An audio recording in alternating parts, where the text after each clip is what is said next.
The situation with Hector the Duke is getting out of hand. The attorney for Hector, George, and himself, I'd like to say Steve. What, Phil? Filbert, are discussing the possible terms of the marriage settlement. Hector is extremely, shut up and take my money, while George is demanding more and more. After Bertha hinted that there would be a lot of it, the Duke is now complaining that he is only getting ridiculously enormous wealth. And he leaves. Would Gladys be able to get rid of the ducal millstone that was around her neck? I have a bridge I can sell you if you think that. I wouldn't, that would be cruel. Bertha is a single-minded person who, am I correct, like wearing tiaras? If gaining acceptance into high society was step 1, beating Mrs. Astor at the opera was step 2, and forcing the Duke of Buckingham to wed her daughter was step 3. Profit is step 4, in my opinion, however they are actually losing a lot of money on this offer.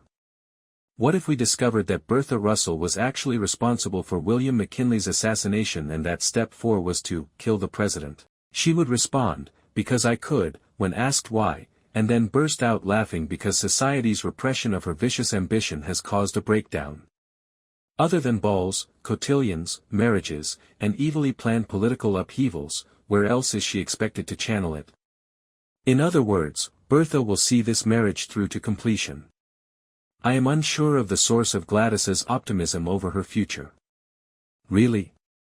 Do you believe that someone has stopped your mother? Do you know her? Have you actually watched anything she has done in the past 2 years? Larry and Marion, who are spotted kissing by Bertha's lady maid, are among the other individuals who irritate Bertha. Marion tells Ada what happened in a panic, as she should. Ada is acting unhelpfully by saying, "Whoa, I thought you were going to be cautious." However, she goes on to say that perhaps this will help Marion make a decision about whether or not she wants to continue seeing Larry. See, if I had gotten engaged as frequently. Christine Baranski's character Agnes Van Ryn is still having a hard time adjusting to her new job as Ada's +1 in both her home and society. Agnes is now a step or 2 below on the social scale as she no longer controls the family finances. Ada, Cynthia Nixon, contends that she managed to live despite spending her entire life as Agnes's +1. Agnes clarifies that things are different now. You see, Agnes has fallen from grace after her riches was wiped, but Ada was always a spinster. Simply put, it's not the same. Perhaps Aurora and I will settle in Newport, where I will live out the rest of my days with outcasts and disreputable women. She mockingly remarks, at least they'll have wine, referring to Ada requests a count of the number of staff members who have endorsed her temperance pledge from Bannister in one of the season's most entertaining scenes. They find out that Armstrong, Agnes's women maid, is the only one. Agnes asks Armstrong to explain, saying, alcohol that has brought whole families to ruin. Did you never notice that I abstain from alcohol? I've noticed you're no fun. Agnes responds. Ada is annoyed that her employees are refusing to sign, while Oscar appears to be thrilled about the whole situation. In relation to flirtation, Marion Brooke, Louisa Jacobson, and Larry Russell, Harry Richardson, continue to get close. Perhaps too cozy, Larry approaches Marion in the drawing room after visiting the Russell residence and plants a kiss, but Bertha's women maid, Turner's replacement, interrupts them. I'm not going to bother trying to recall her name. She's French. Like doing hair and gossiping.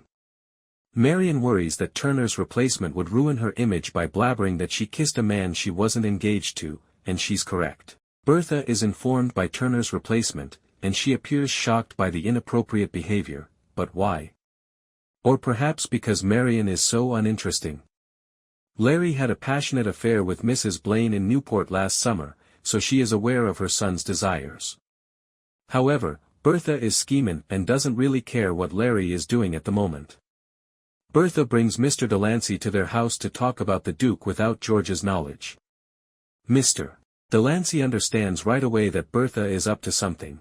This is getting odder and odder, he tells her when she admits that she is aware of his recent financial difficulties.